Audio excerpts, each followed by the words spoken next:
Itulah dia punya excited nak bersembang dengan Mira sampai nak pakai mask pun kelang kabut jadinya. You tanya I nervous dia boleh tanya kita tahu kita nervous ke tidak. Inilah dia saudara Mira Zulkifli daripada Mimpi Kita. Mira, thank you so much for joining us. Thank you for ni actually paksa Tak adalah paksa, kita memang excited nak dengar pasal cerita jenama dia. So hari ni kita memang talk tutur Mimpi Kita ke? Yes, of course. Alhamdulillah. Okay, Mira, first of all, again, thank you so much for joining us. Sebab kita, the reason why kita sangat excited untuk bercakap dengan Mimpi Kita ialah sebab macam I katalah, bagi I Mimpi Kita ni, dia punya sebagai satu brand, you bukan sahaja satu brand yang menjual baju, tetapi you menjual satu idea, tau. Sebab kalau kita tengok you punya Instagram, and banyak brand ada Instagram sekarang ni. Tapi banyak brand bila dia buat Instagram, dia akan pump, dia letak baju ataupun apa produk yang dia jual lah. Tapi bila I tengok Instagram you, I rasa macam I tengah follow Instagram somebody. It's an idea. Dia macam ada dia lifestyle di situ. So we want to know more about that nanti. Okay. Tapi for now, boleh tak Mira ceritakan apa sebenarnya, what is the story of Mimpi Kita? How did you guys start up and where, the journey that you've had so far? So, Mimpi Kita ni actually back I rasa 14 years ago lah, 14-15 tahun dulu. It's actually a dream of 3 adik-beradik ni lah, yang nakkan build an empire, macam nak ada our own fashion house. So masa time tu Nurul, my sister, dia tengah study dekat Australia. So I dengan dia, yang adik yang youngest tu, dia tengah study. So she said, okay, akak rasa akak nak buka kedai baju. Akak akan belikan korang sketchbook, korang design apa korang nak. So I rasa about a year later, dia balik, dia tengok nothing, it was empty. Tak ada apa-apa pun. Tapi tengok dia punya sketchbook, saya kenal tau Nurul ni, so saya boleh bayangkan dia punya reaksi macam mana. Okay, kan, dia macam lepas tu kosong, lepas tu macam okay tak apa. Tapi I nampak lah dia memang nak buat benda tu. So I can see dia punya sketchbook tu, sebab kita orang tak ada fashion background. So benda ni semua memang belajar sendiri. Nurul pun belajar sketch tu sendiri. So memang nampak dia boleh ni. So masa time tu Blogspot kan. Ya, Blogspot, ya Allah. Masa tu kan zaman macam itu. Ya, macam kena ada. Betul-betul. So kita guna that platform untuk jual baju. Tapi masa time tu kita cuma ambil baju daripada wholesaler. Okay. And join weekend bazaar, apa-apalah. Kita jual kuih lah, jual semua benda lah selagi boleh, nak try to attract orang kan. Sampai satu masa Nurul cakap, sebab masa time tu semua orang jual benda yang sama. So you kena tahu you punya price tu kena betul. Sebab nak orang beli kat you. So Nurul cakap, tak boleh lah sebab semua orang jual benda sama, why don't we have our own design. So slowly 2008 2008 18 I dah berjimba joli dengan jenama you dah. So kita orang macam okay lah, kita tumpang my dad punya office dekat KL. It was like 200 square feet kot. 200 square feet? Tu macam asal boleh, 200-300 lah macam tu. Asal boleh, nak ada that presence tu kan. So slowly from that until now 4,000 square feet, sales of from just 3-4 angka je, now to 7 7 angka. Alhamdulillah. So dia punya perjalanan tu kira macam-macam lah. The past 13 years ni memang banyak lah pengalaman tu. I tak boleh nak cakap terlalu banyak. Dia punya ups and downs. Yes, terlalu sangat banyak lah. Now dengan COVID ni lagi, semacam banyak. Macam ada je, every year tu ada dia punya. So what is the setup sekarang ni? So team Mimpi Kita, I tahu ada you 3 beradik. So who does what? I'm the COO. So Nurul is the CEO and also creative director. So dia memang handle the creative part and also marketing. Okay. Sebab tu so you tengok the Instagram tu semua, dia memang akan, dia lah yang pergi nak suruh. Faham. Okay. And then my younger sister Shera is the CFO.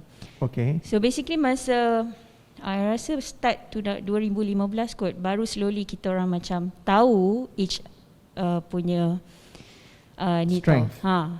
Memang macam slowly lah, kita orang bukan terus macam Zaz terus naik ke tak. Memang slowly macam okay, orang ni cakap you better buat macam ni. So bila kita panggil orang macam consultant, so dia tengoklah kita orang punya strength tu apa. So barulah kita tahu, dulu I handle the accounts. rupanya I'm not. So macam daripada situ kita dah tahu dah siapa punya strength. So nampak lah, macam slowly nampak the company tu macam mana dia grow lah, like in a better way. Macam, tapi of course I would say the team tu, we have like kira strong team jugalah. Diorang punya capabilities tu memang I salute lah. So itulah mimpi So kita. daripada seorang kakak dan 2 orang adik dan 2 sketchbook yang kosong, sekarang ni ada 3 orang yang ada individual roles. Dan how big is your team sekarang ini di mimpi kita? We have 17 orang. 17 orang, okay. Dan your range of products, okay, tell us about your range of products. We have ready to wear, and yang tu memang kita ikut season lah, ada collection. Kita ada bridal, bespoke, itulah. And then lagi satu kita ada M Kita ni division line, dia macam cheaper range. And also part of that sales kita akan buat donation. So dia CSR jugalah di situ. Correct. Okay. M Kita tu you ada division range M Kita, di mana you ambil part of it that goes into your CSR activity, tapi juga ada Kita Fund. Kan? So itu okay. So yang tu kejap lagi kita cerita pasal tu, sebab sekarang ni kita nak bercerita tentang business itu sendiri. Soalan first kali ialah, after 15 years sketchbook tu dah berlukis ke tidak? Mestilah tak lukis, kita orang tak lukis. Nurul je lah. Sebab dah ada, Nurul je lah. Lagipun dah ada 17 orang kan. Macam I akan tengok, I would prefer to choose macam in terms of colour, or bila macam Nurul dah sketch, Nurul dah buat prints, macam kita orang we have known for prints kan. So nanti from there I akan tengok lah the colours, the placement.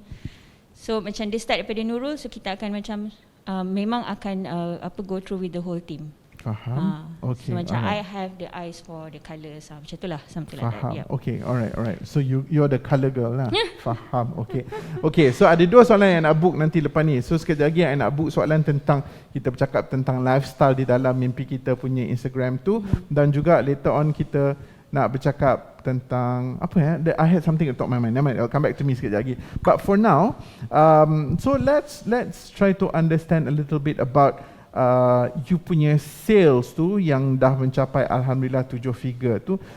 I know you guys ada satu butik yang sangat cantik di Bangsa. Thank you. Kemudian how else do you distribute your product? Sebab sebenarnya saya kenal Mira dengan Mira dengan Nurul ni, especially Mira dengan Nurul lah, dah agak lama, sebab kami sentiasa berselisih bahu di event-event macam ni, Fashion Week semua tu yang saya selalu hostkan. Tetapi actually pada tahun 2018 saya berjumpa dengan mereka apabila mereka membuat clearance sale. Clearance sale, bukan pop-up bukan biasa, tetapi clearance sale di London. Sampai ke situ stok mereka. Jadi I know I can go to Bangsa to look at your products, tapi di mana lagi? Sebab you ada Bangsa, you ada retail store you, kemudian you juga ada your e-commerce platform yang sangat cantik dan curated. Thank you. Jadi apa lagi yang ada? For now we have in Zalora and also Shopee. Okay. Yep. For now tu je lah. Okay. Adakah you masih lagi service in global markets? We had to stop sebab COVID. Yes. Okay. We actually ada letak dekat one shop ni. Masa tu betul-betul just before COVID started. March 2020. But kita tahan sampai I think mid kot, and then even the shop pun terpaksa tutup. So for now kita international part tu kita stopkan dulu, kita holdkan dulu. Faham. Until kita rasa dah stable. Sebab you guys pun memang sejenis you sendiri yang akan pergi tengok the operation. Itu yang cari suka tentang you guys. Allahu Akbar. Taklah, tapi bila I tengok diorang bekerja di situ, memang diorang bekerja betul. Diorang yang akan check satu-satu. And I love the fact that ini lagi satu perkara yang boleh dipelajari, especially di kalangan PKS, iaitu the relationship yang you build dengan you punya customers.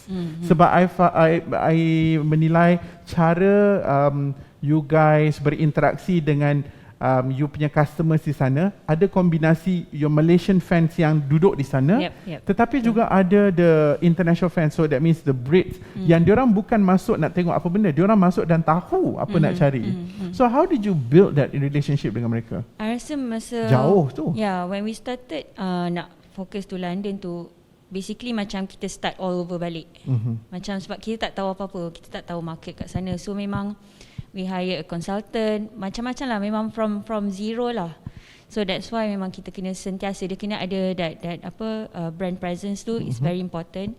Sebab tu kita try masuk fashion show, kita try buat exhibition, kita join lah whichever yang kita boleh, just to make sure that they actually kenal mimpi kita.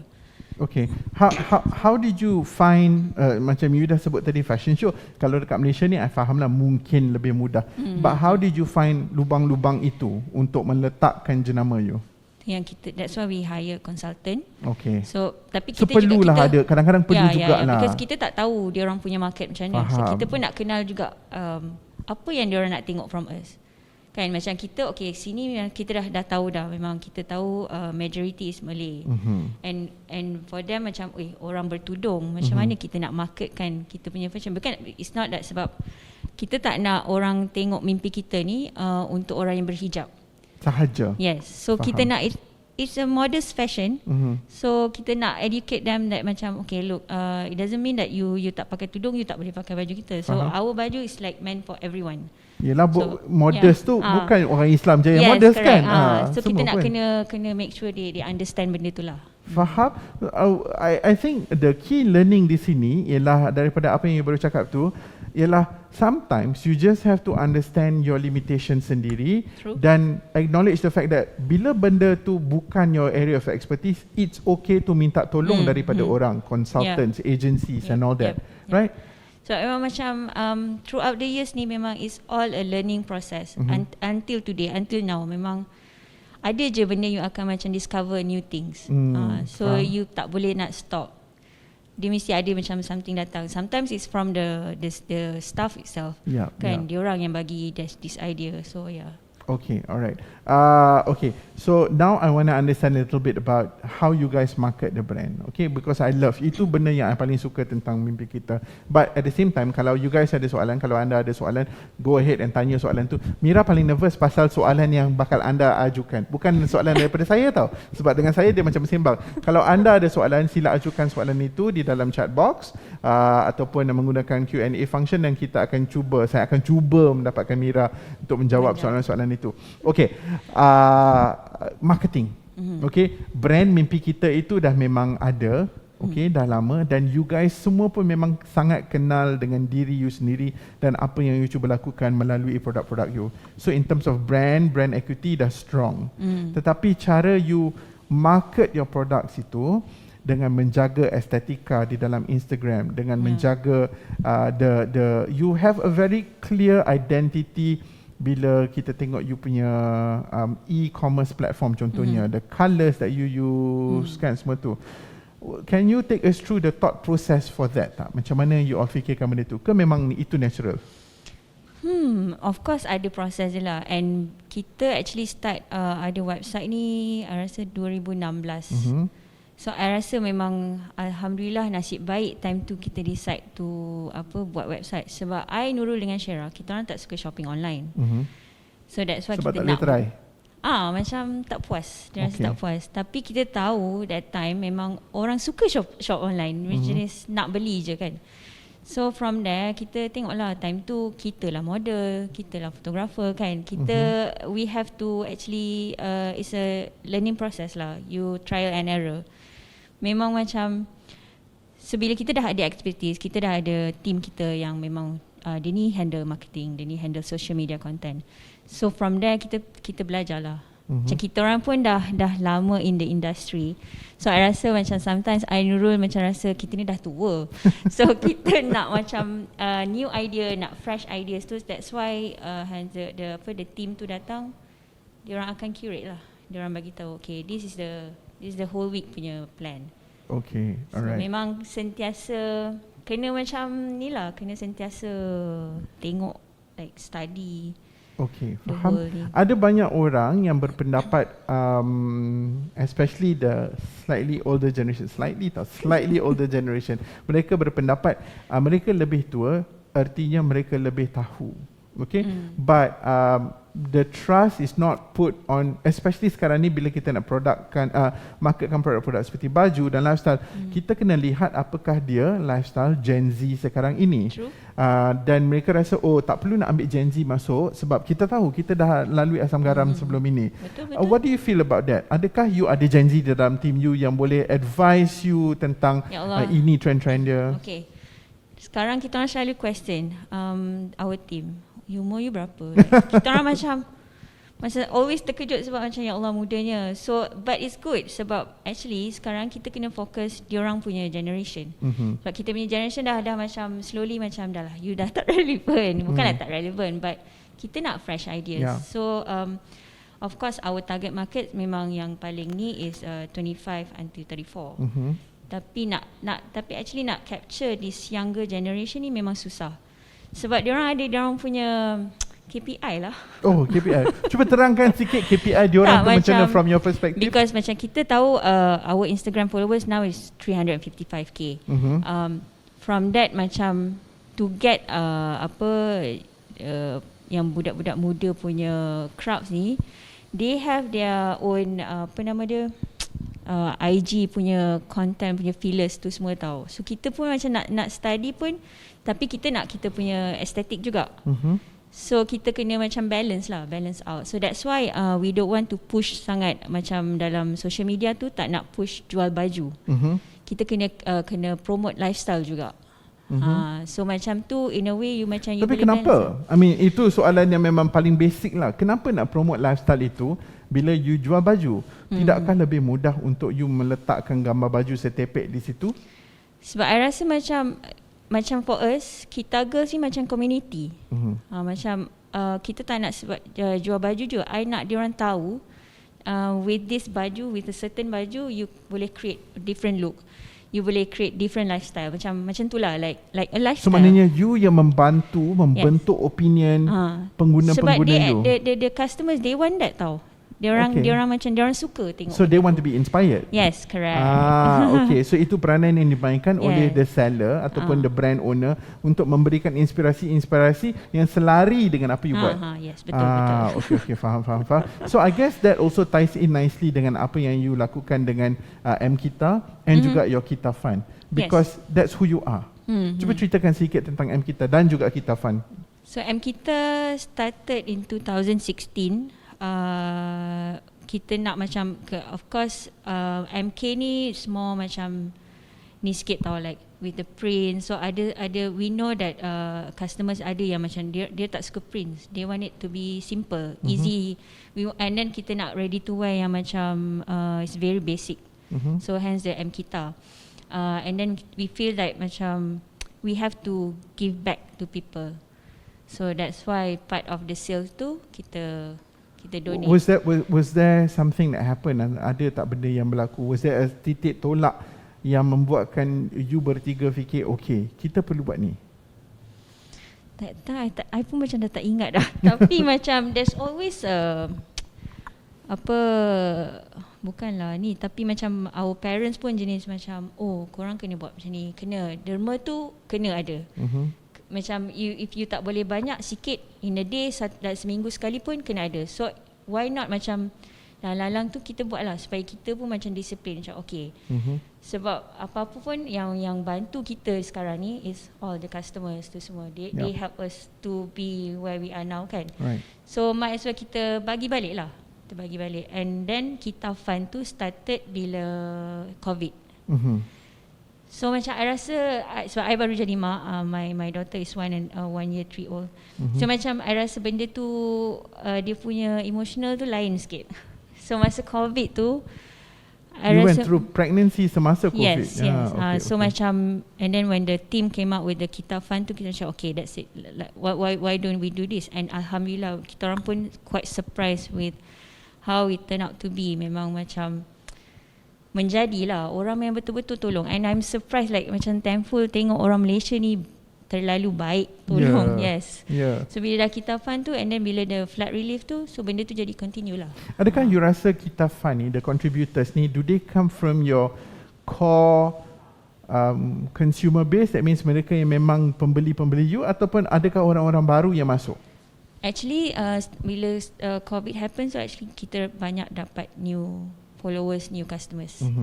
I rasa and then time kita fun tu, yes, we get a lot macam memang different background, different basically new customers lah. Yeah. Okay.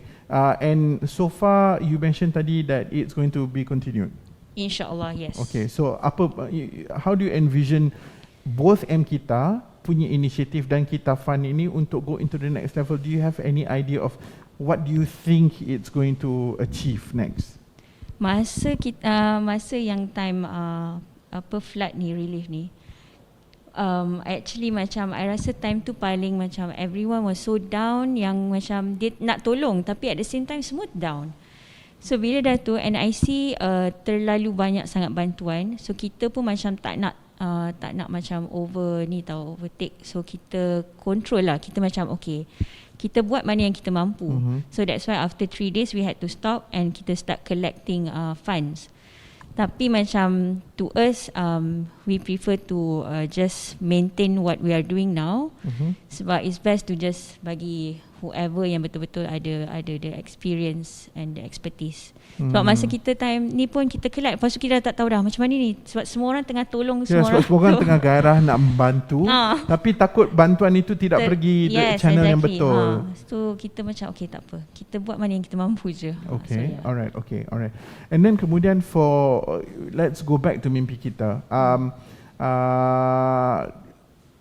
You have your e-commerce platform yang membantu membuka pintu baru kepada customer mungkin yang tidak di Malaysia. Okay, so you do ship overseas. Yes, correct. Yeah, so itu merupakan satu pintu. So that means in terms of embracing technology, itu telah membantu you untuk achieve satu target. Okay, what about collaborative efforts bekerja dengan orang yang mungkin tidak berada di Malaysia untuk mencari design ideas baru contohnya?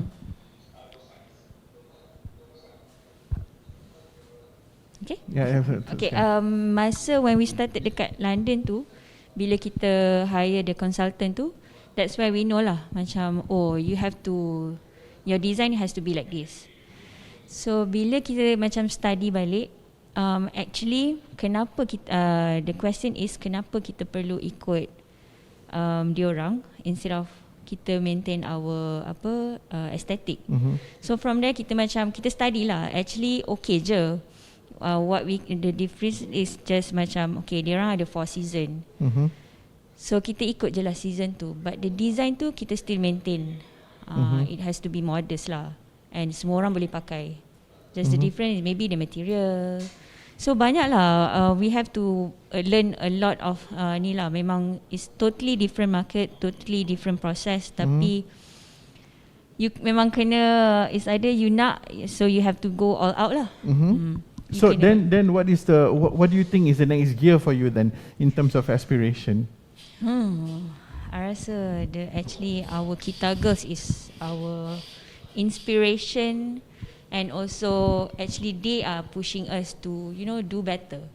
I memang betul-betul rasa it's macam nak cakap, terharu sebab the support that we've been getting from the customers ni memang I tak tahu lah nak cakap macam ni. It's just amazing, and it's been 14 years. Yeah. So macam bila tengok balik the supporters yang ada until now ni, macam wow, they're all out lah. Macam wow, macam kita pun tak sangka to that extent yang diorang memang macam mimpi kita lah. But to them macam wow. Faham. So alhamdulillah we're still here. We hope to inspire everyone. Ada orang yang bertanyakan soalan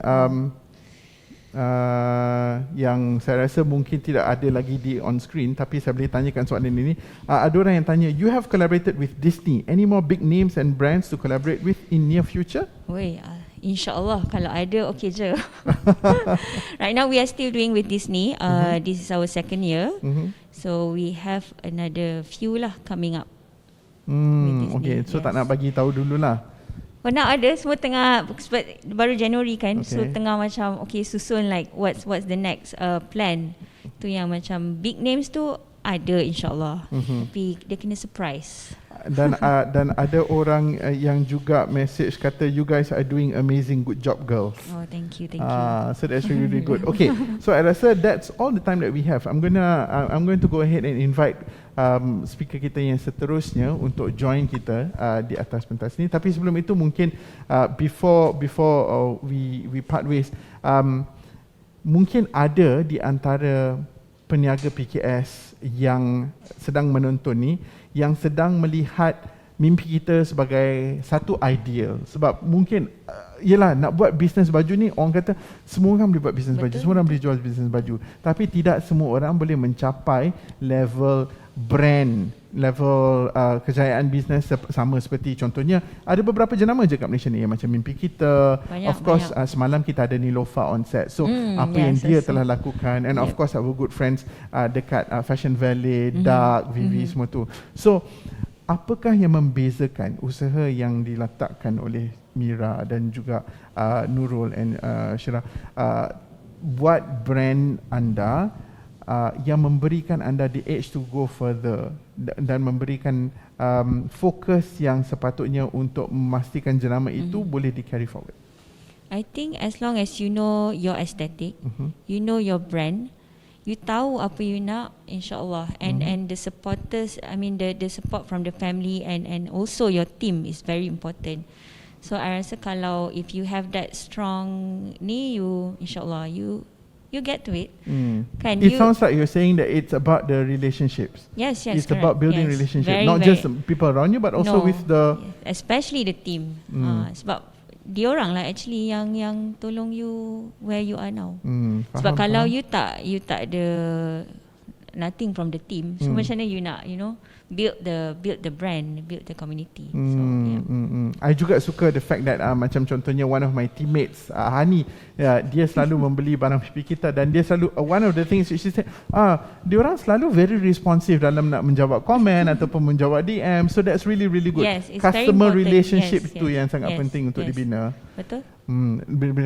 Lebih-lebih lagi sekarang ni dalam era digital, you can just do it using your phone, kan? Yes. Yeah, okay. So Mira, thank you so much for your time. Much for having me. It's amazing having you here. It's great that kita dapat bercakap, dan saya harap anda dah dapat belajar sedikit sebanyak tentang macam mana nak maintain estetik, macam mana nak melihat elemen CSR dan juga dapat membantu bisnes untuk mencapai the next level. Okay, so itu Mira.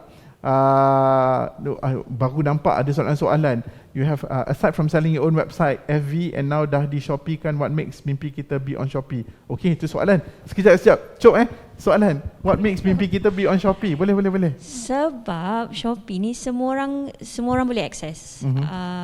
And it's totally different customer, different orang. So kita nak try to penetrate juga orang-orang yang ni, sebab dia lain daripada Mimpi Kita punya. So you punya e-commerce satu batch of people, kemudian Shopee another batch of people. So itu ialah orang yang lain-lain lah.